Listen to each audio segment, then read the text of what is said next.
안녕하십니까. 2022년 11월 30일 수요일 장애인 생활신문 읽어주는 뉴스 시작합니다. 오늘의 장애인 생활신문 읽어주는 뉴스 4건입니다. 하나, 특성화고생들 음성 언어 기반 카페 메뉴 제공 앱 개발, 에너지 취약계층 환기 해결 서큘레이터 키트, 스티로폼 부표 대체하는 친환경 부표도 개발. 둘, OTT 자체 제작 콘텐츠 제공 시 장애인 접근성 제고 추진, 전기통신사업법 개정안 박완주 의원 대표 발의. 셋, 미성년자 빗대물림 막는 민법 개정안 국회 통과, 미성년자 상속인 성년 된 후 상속재산보다 상속 채무 많다는 사실 한 날로부터 3개월 이내 한정, 승인 가능 특별 절차 마련. 넷, 반지하 등 주거상향 내년 공공임대 우선 공급 1만 호로 확대, 민간임대 이주 시 보증금 지원, 주거급여 대상 내년 중위소득 47%로 2027년까지 50%로, 국토부 공공임대주택 공급계획 연말 발표.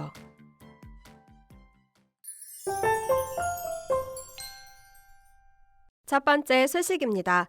특성화 고등학교에 재학 중인 학생들이 시각장애인들의 메뉴 선택권 문제를 해결할 수 있는 서비스를 개발해 눈길을 모으고 있습니다.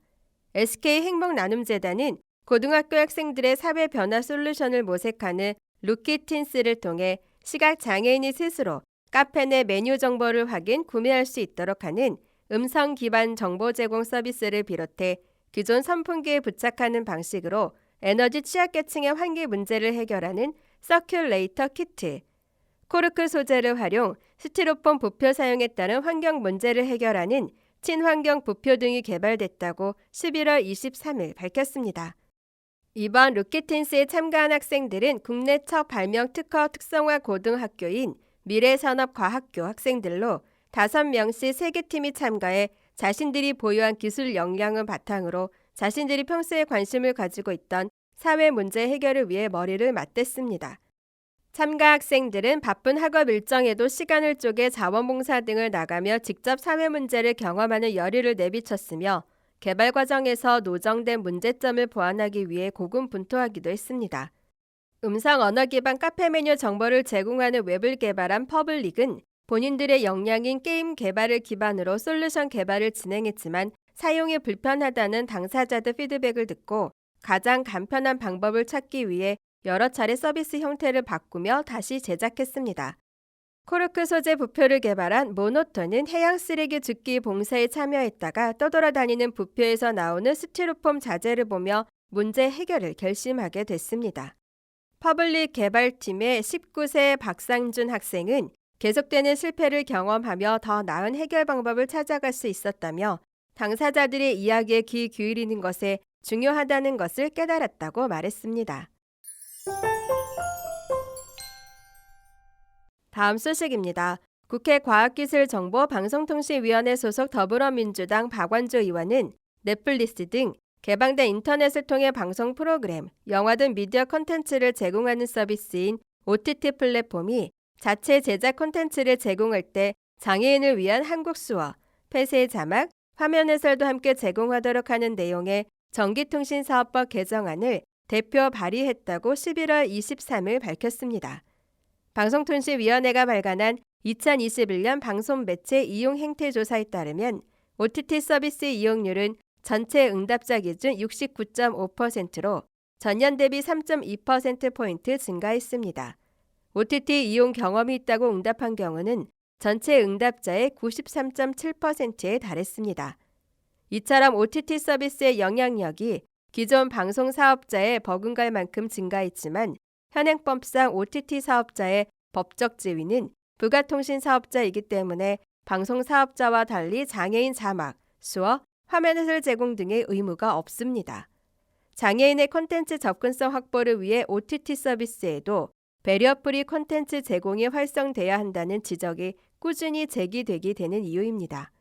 배리어 프리 콘텐츠란 시각, 청각 장애인을 위한 음성 화면 해설 및 한글 자막 등이 삽입된 콘텐츠를 뜻하며 모든 소리를 활자로 구현하는 폐쇄형 자막이 대표적인 사례입니다. 이에 개정안은 장애인을 위한 한국 수어, 폐쇄 자막, 화면 해설 제공 노력을 위한 의무가 방송 사업자를 넘어 온라인 동영상 서비스를 제공하는 부가통신 사업자인 OTT 플랫폼까지 확대토록 했습니다. 박완조 의원은 급변하는 미디어 환경 변화 속에 시청 소외계층이 발생하지 않도록 더욱 꼼꼼히 살피는 동시에 앞으로도 시대 변화에 호응하는 제도 개선을 마련할 수 있도록 노력하겠다고 밝혔습니다. 다음 소식입니다. 미성년 자녀가 사망한 부모의 과도한 빚을 떠안는 빚대물림 문제를 방지하기 위한 민법 일부 개정안이 11월 24일 국회 본회의를 통과했습니다. 현행 민법상 부모가 사망하면 상속인은 빚과 재산을 모두 승계하는 단순 승인, 상속재산 범위 내에서만 부모 빚을 갚는 한정 승인, 상속재산과 빚 둘 다 포기하는 상속 포기 가운데 하나를 선택할 수 있습니다. 상속받는 재산보다 빚이 더 많다면 상속을 포기하거나 한정 승인을 택하는 게 상속인에게 유리합니다. 그러나 미성년 상속인이 이러한 법을 모를 경우 법정 대리인이 단순 승인을 하거나 상속 개시 있음을 안 날로부터 3개월 내에 특별 한정 승인을 하지 않으면 본인 의사와 관계없이 부모의 빚이 전부 승계돼 상속 채무에서 벗어날 수 없고 성년이 된 후에도 정상적인 경제 생활을 영위하기 어렵게 되는 문제가 있었습니다.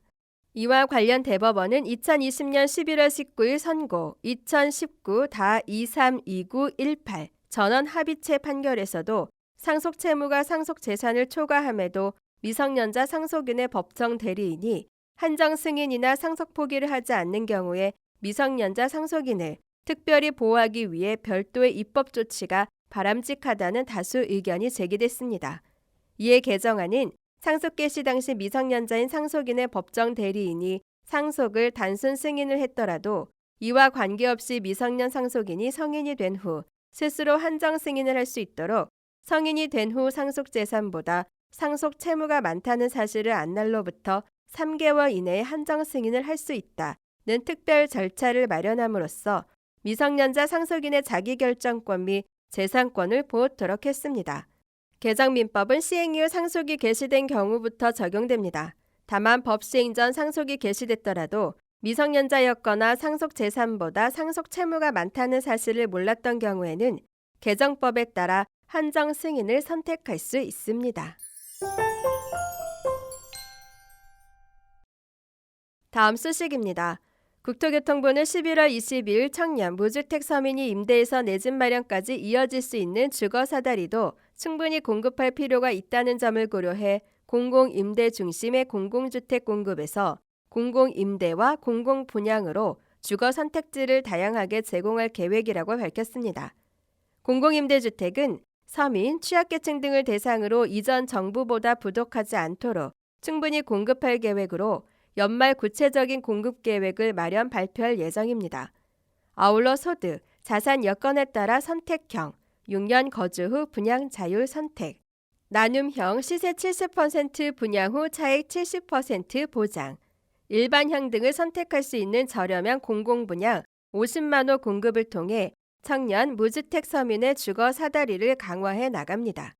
공공주택 공급 외에도 주거 취약계층을 보다 두텁게 지원하기 위해 주거급여 및 주거 상향 확대 등 다양한 주거복지 지원을 추진해 나갈 계획입니다. 주거급여의 경우 내년 지급 대상을 기준 중위소득 47%로 확대해 역대 최대 규모로 지원할 예정이며 공약에 따라 현 정부 임기 중인 2027년까지 중위소득 50%까지 지속 확대 나갈 예정입니다. 정부의 내년도 예산안에 따르면 주거급여 지원 대상을 기준 중위소득 46%에서 47%, 132만에서 146만 가구로 확대하기 위해 올해 2조 1,800억 원에서 내년 2조 5,700억 원의 규모로 예산을 증액했습니다.